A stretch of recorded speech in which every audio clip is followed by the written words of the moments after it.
poppin', guys? It's Royal. Welcome back to another video. In today's video, I want to share with you guys how to play an Arms Warrior in patch 9.0. Now, there are a few things I really want to emphasize going forward in this video, but the main one being is your Mortal Strike damage bonus. You can actually get that up to 105%, and I'm going to show you how to do that throughout today's video. So, your main abilities, as I said, Mortal Strike, but you're going to have filler abilities that you want to cast to get modifiers to increase your Mortal Strike's damage alongside using your Sweeping Strikes ability as seen right here, so that for the next 15 seconds you're able to hit 2 targets for 75% damage on that second target. And so when you charge into combat, it's actually a really simple rotation. You're going to want to have your Sharpened Blade and Combat shout up at the start of arenas or at the start of any combat fight. And then you're going to want to charge in, you're going to cast Avatar, you're going to want to cast Warbreaker, your Trinket, 2 stacks of this. You're going to want to have Sweeping Strikes before you do all that. I fucked up. But then you're going to want to hit Sweeping Strikes, and then you just want to execute after that. And chances are the target is going to be dead by that point, and if he isn't dead, you can use your Blade Storm to fill. If you look at my DPS, I'm doing 9,000 DPS, which is actually extreme.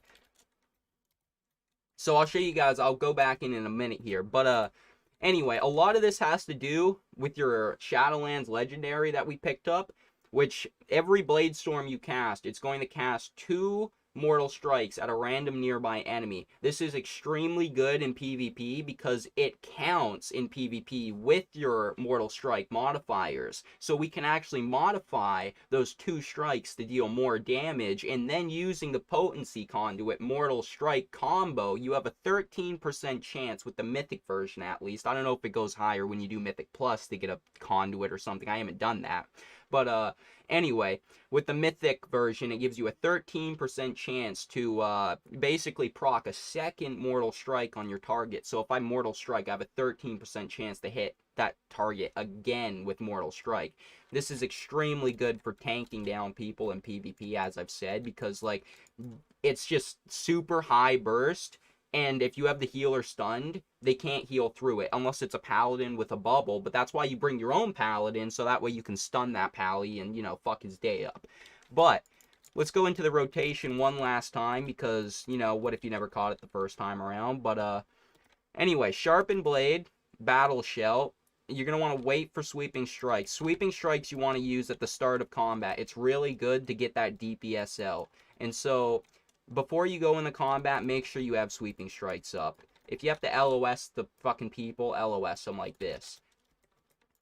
The rotation is, it's quite simple.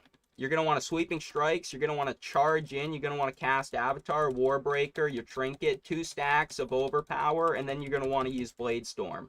And now that Blade Storm's going to cast your Mortal Strike at 2 targets, and you're going to be dealing over 10,000 DPS. And at this point, you can probably execute and finish the target off like I've said. It's insane how much damage you're going to be pumping out. And just like that, that's how you play an Arms Warrior, guys.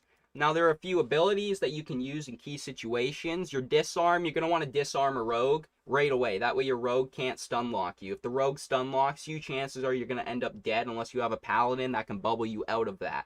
But you're going to want to try and get that rogue disarmed as quick as possible, as well as you want to stun the rogue with, say, a Stormbolt or something. But if you're versing a balanced druid with a rogue, I would say save the Stormbolt. That way you can use the Stormbolt on Convoke of the Spirits, because if Convoke of the Spirits goes out, you are going to be dead no matter what from a balanced druid, at least in its current situation and form. And so you want to save your cooldowns, your stuns, your Stormbolt, or your Intimidating Shout to where you can interrupt the rogue's opener, but at the same time you want to interrupt Convoke of the Spirits from a balanced druid. For Shadow Priest, you're going to want to interrupt Mind Games, because Mind Games is extremely deadly right now if it just continuously goes off on you. You're going to die eventually from Mind Games. And so, other than that, it's pretty simple, as I've said. There's not too much to it. You're just stacking your Mortal Strike modifiers.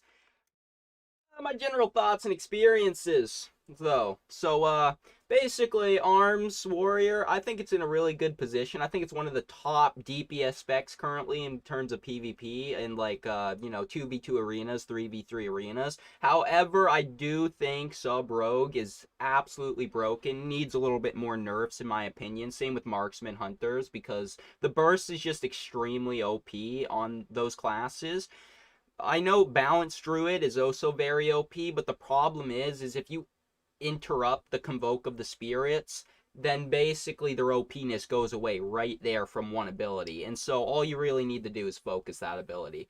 Other than that, yeah, as I've said, I think this expansion's really good so far in terms of PvP and balancing. I just think there's a few changes that need to be made to rogues and hunters. But yeah, other than that, it's extremely good in my opinion for a first season of an expansion.